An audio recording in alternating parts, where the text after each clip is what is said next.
നമുക്ക് ഇന്ന് ഓട്സും കൊണ്ട് ഒരു പനിയാരം ഉണ്ടാക്കാമേ. അതിനു വേണ്ടി ഈ കപ്പിന് 1.5 കപ്പ് ഓട്സ് എടുത്തിട്ട് 30 മിനിറ്റ് നമ്മളിത് കുതിർത്ത് വെച്ചിരിക്കുക. ഇത് നമുക്കിനി മിക്സിയിലിട്ട് ഒന്ന് അടിക്കാം.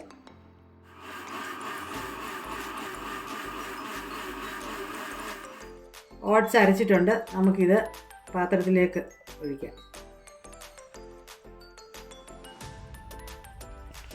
ഇതിലേക്ക് നമുക്ക് ഒരു 3/4 കപ്പ് അരിപ്പൊടി ഇടാം. ഇതിന് 3/4 കപ്പ്.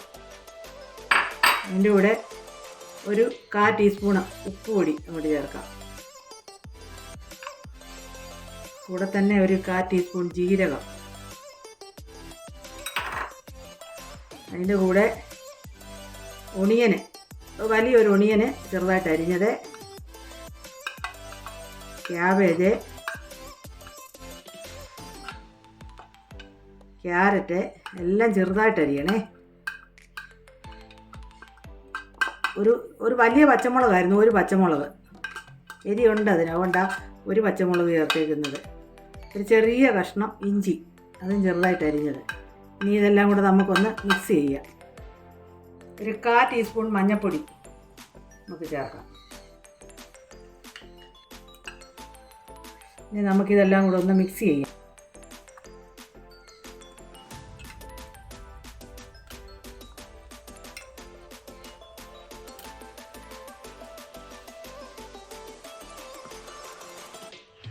ബാറ്റർ ഇവിടെ റെഡി ആയിട്ടുണ്ട്.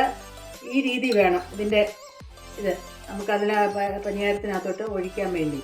ഇനി ലാസ്റ്റ് നമുക്ക് ഇതിനകത്തോട്ട് അല്പം മല്ലിയില ഒന്ന് ചേർക്കാം.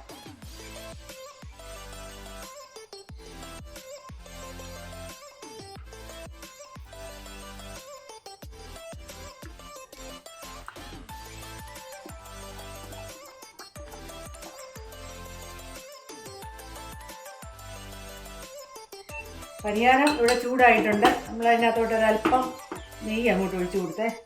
ഇനി നമുക്ക് ഈ ബാറ്റർ അങ്ങോട്ട് ഒഴിക്കാം.